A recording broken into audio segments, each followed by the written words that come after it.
Assalamualaikum warahmatullahi wabarakatuh. Sebelum saya memulai presentasi kali ini, perkenalkan nama saya Jutlela Wasilatus Syaadah dalam program PJJ S1 Manajemen Universitas Siber Asia tahun 2023-2024. Baik, untuk selanjutnya pada kesempatan kali ini saya akan menjelaskan mengenai sikap pemerintah Indonesia terhadap konflik Palestina di antara keberagaman agama warganya. Konflik Israel-Palestina merupakan isu yang telah berlangsung lama sejak permulaan abad ke-20 dan hingga saat ini telah menarik perhatian dunia serta memicu perdebatan mengenai kedaulatan, hak asasi manusia, dan perselisihan wilayah.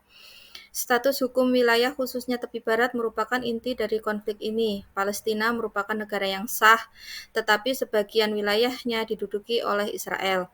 Negara Israel diproklamirkan di daerah Palestina semenjak 1949 dan tidak pernah berhenti memperluas wilayahnya.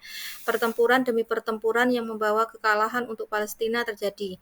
Kecurigaan dan kabar bohong sangat cepat memancing aksi kekerasan sehingga makin memperkeruh situasi konflik. Konflik Palestina dan Israel dengan berbagai kekerasan, teror, dan pemboman menjadi ancaman serius hak hidup warga Palestina. Bahkan banyak pihak menuding Israel tengah melakukan ethnic cleansing atau genosida terhadap warga Palestina di Gaza. Ketika Israel menyerang balik Palestina dengan dalih menghancurkan tempat-tempat persembunyian dan markas Hamas, akan tetapi justru menyasar pemukiman padat penduduk, masjid, sekolah, bahkan rumah sakit. Tidak lepas dari target serangan Israel, Rumah Sakit Indonesia di Gaza, di mana rumah sakit tersebut dibangun oleh Mercy Medical Emergency Rescue Committee sesuai cita-cita perjuangan kemanusiaan almarhum Dr. Yusrizal jurnalis dengan dana sumbangan masyarakat Indonesia sejak tahun 2010. Berhenti beroperasi akibat kerusakan pasca serangan Israel dan terputusnya pasokan peralatan medis di tengah membludaknya pasien. Serangan udara Israel juga merusak Wisma Indonesia Dr. Yusrizal jurnalis di Gaza. Wisma tersebut berfungsi sebagai tempat tinggal para relawan kemanusiaan. Masyarakat dunia menyaksikan kemerosotan nilai-nilai kemanusiaan juga kejahatan perang modern yang menelan ribuan korban jiwa, jutaan pengungsi, korban yang hidup mengalami cacat permanen, pemutusan listrik dan air, serta tindakan memblokade bantuan kemanusiaan di wilayah konflik. Setelah pendekatan diplomasi dan wibawa hukum internasional seolah tidak berdaya, pendekatan kemanusiaan menjadi harapan terakhir untuk menghentikan kekerasan Israel terhadap warga sipil Palestina.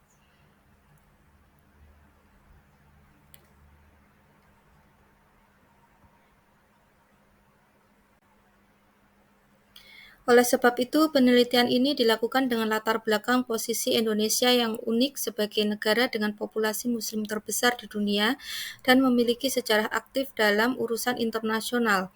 Indonesia tidak pernah lelah mendukung perjuangan bangsa Palestina, seperti yang dikatakan oleh Presiden pertama Republik Indonesia, yaitu Insinyur Soekarno, selama kemerdekaan bangsa Palestina belum diserahkan kepada orang-orang Palestina, selama itulah bangsa Indonesia berdiri menentang penjajah Israel.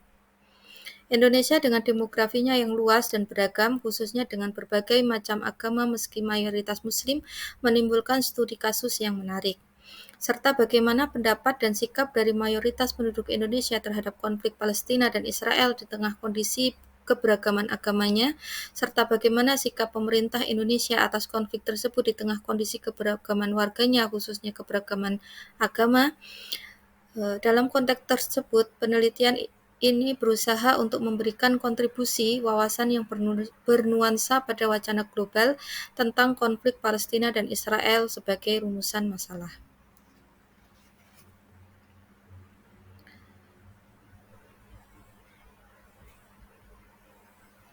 Kemudian untuk hasil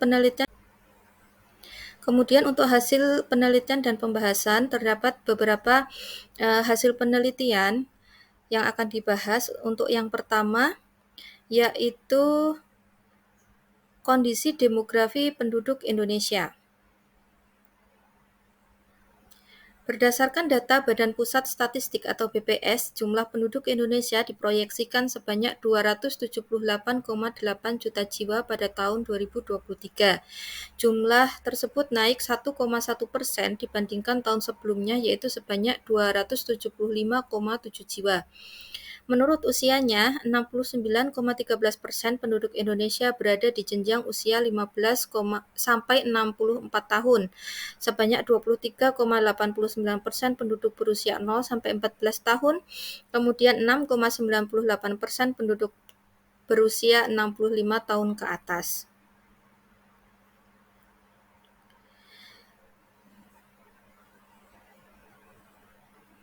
Sebagai negara yang menjunjung tinggi kebebasan beragama, penduduk Indonesia memiliki keberagaman agama yang dianut. Hal tersebut selaras dengan sila pertama Pancasila, yaitu ketuhanan yang Maha Esa. Agama yang dianut penduduk Indonesia yaitu Islam, Katolik, Kristen, Hindu, Buddha, dan Konghucu. Hal tersebut sesuai dengan yang termuat dalam Undang-Undang Nomor 1 PNPS 1965. Berdasarkan Direktorat Jenderal Kependudukan dan Pencatatan atau Dukcapil, Kementerian Dalam Negeri tentang komposisi penduduk berdasarkan agama di Indonesia menyebutkan pada Juni 2021 itu penduduk beragama Islam sebanyak 86,88%, beragama Kristen sebesar 7,49%, beragama Katolik sebesar 3,09%, kemudian Hindu sebesar 1,71%, beragama Buddha sebesar 0,75%, serta sebanyak 73,3 ribu jiwa penganut Konghucu dan 0,04% penduduk Indonesia yang lain menganut aliran kepercayaan. Dengan kata lain, Islam menjadi agama yang dianut mayoritas penduduk Indonesia.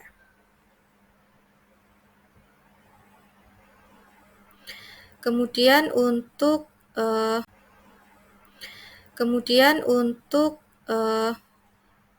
yang berikutnya,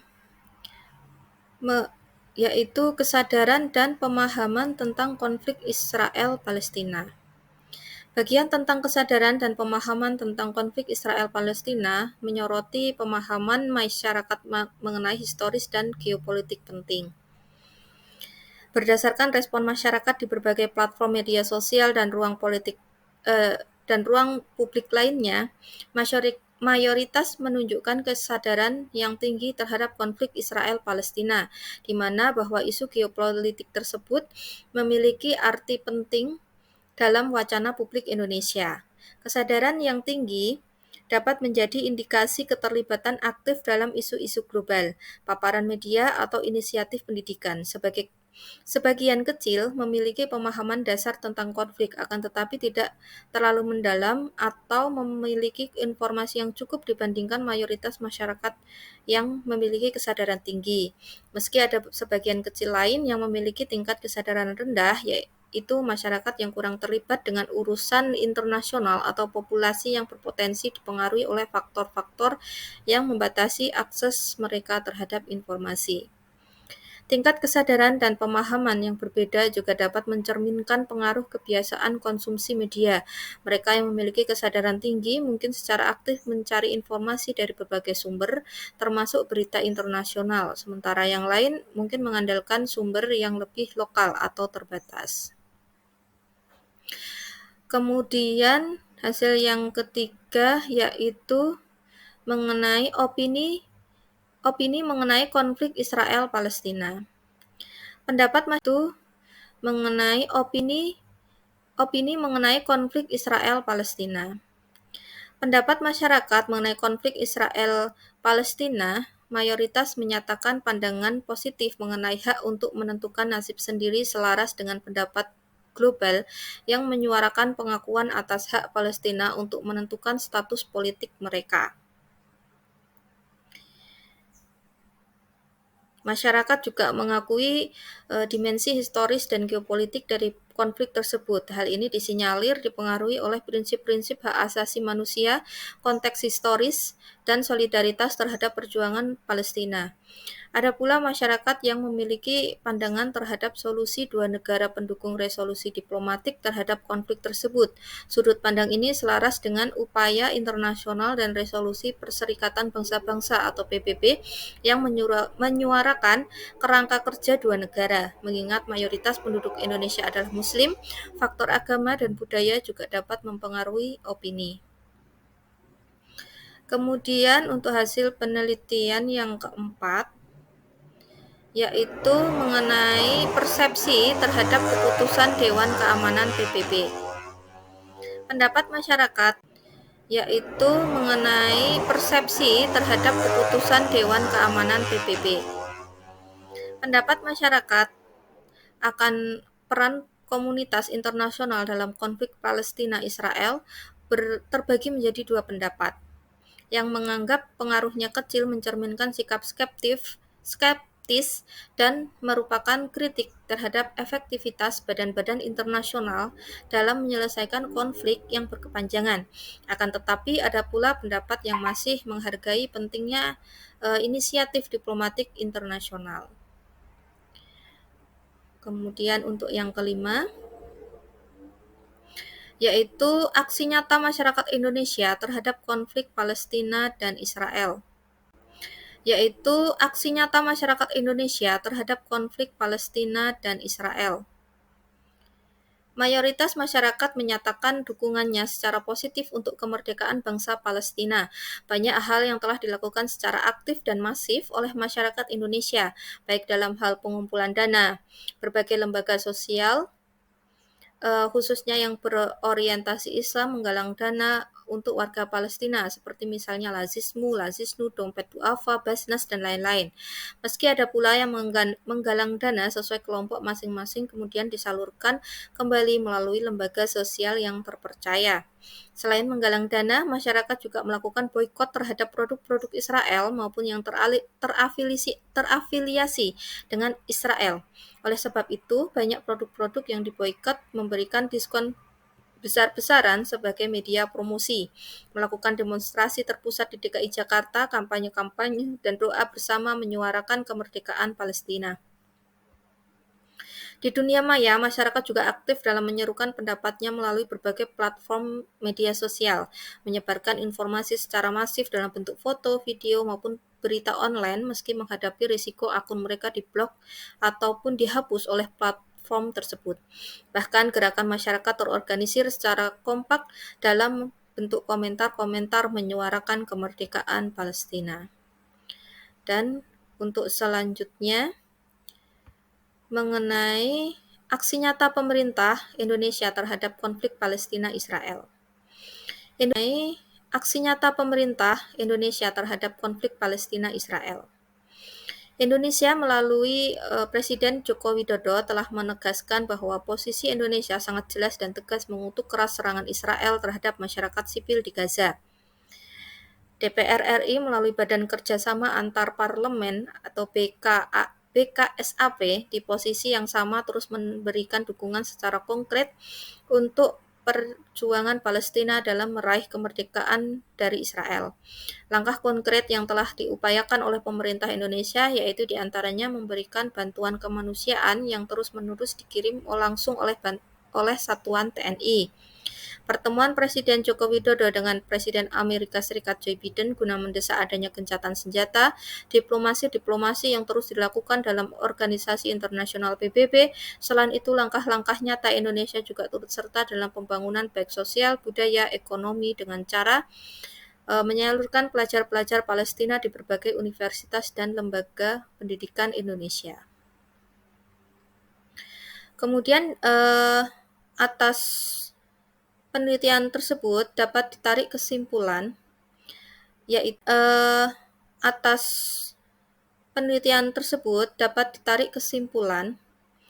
yaitu penelitian ini memberikan eksplorasi yang komprehensif mengenai opini publik Indonesia mengenai konflik Palestina-Israel dan keputusan-keputusan Dewan Keamanan PBB. Profil demografis yang beragam dari masyarakat memfasilitasi pemahaman Profil demografis yang beragam dari masyarakat memfasilitasi pemahaman yang bernuansa tentang berbagai perspektif dalam populasi Indonesia. Temuan-temuan tersebut mengidentifikasikan adanya populasi dengan kesadaran yang signifikan dan beragam pendapat, yang menekankan perlunya upaya diplomatik untuk mempertimbangkan keragaman tersebut. Perbandingan dengan literatur yang ada menyoroti tren global yang sama dan pertimbangan-pertimbangan unik Indonesia ketika Indonesia menavigasi perannya dalam hubungan internasional, mengenali dan memahami sentimen publik menjadi sangat penting. Keterbatasan penelitian ini menggarisbawahi sifat opini publik yang terus berkembang, sehingga memerlukan penelitian berkelanjutan untuk mengungkap perspektif yang dinamis. Secara keseluruhan, penelitian ini berkontribusi pada pemahaman yang lebih luas mengenai peran opini publik dalam bentuk pendekatan diplomatik terhadap isu-isu geopolitik yang kompleks di Indonesia. Korelasi antara pendapat dan sikap masyarakat dengan keberagaman agama di Indonesia bisa dikatakan tidak ada. Konflik Palestina-Israel dinilai publik baik secara nasional maupun internasional merupakan pelanggaran kemanusiaan, kejahatan perang, dan pelanggaran hak asasi manusia. Tidak hanya tertuju pada Muslim, akan tetapi seluruh warga Palestina, sehingga dikatakan bukan konflik agama, melainkan geopolitik dan kemanusiaan. Meski demikian, menilik masyarakat Indonesia merupakan mayoritas Muslim tidak dapat dipungkiri akan mempengaruhi sudut pandang dan menentukan sikap-sikap yang dipilih. Selaras dengan warganya, pemerintah Indonesia telah dengan tegas menentukan sikap dan langkah-langkah konkret untuk membantu Palestina. Hal tersebut didasarkan oleh sikap Indonesia sejak masa Presiden pertama Insinyur Soekarno sesuai dengan ideologi bangsa. Meski berbeda pandangan dengan sebagian warganya yang beragam budaya dan agamanya, namun Indonesia tetap teguh pada pilihannya sesuai dengan ideologi bangsa. Hal tersebut menunjukkan keberagaman agama yang diakui oleh bangsa Indonesia tidak berpengaruh secara signifikan pada keberlangsungan bangsa serta sikap-sikap kenegaraan. Akan tetapi, tidak dapat dipungkiri bahwa ideologi-ideologi bangsa yang bernafaskan agama Islam berpengaruh pada sudut pandang, pertimbangan-pertimbangan, dan sikap yang diputuskan bangsa Indonesia.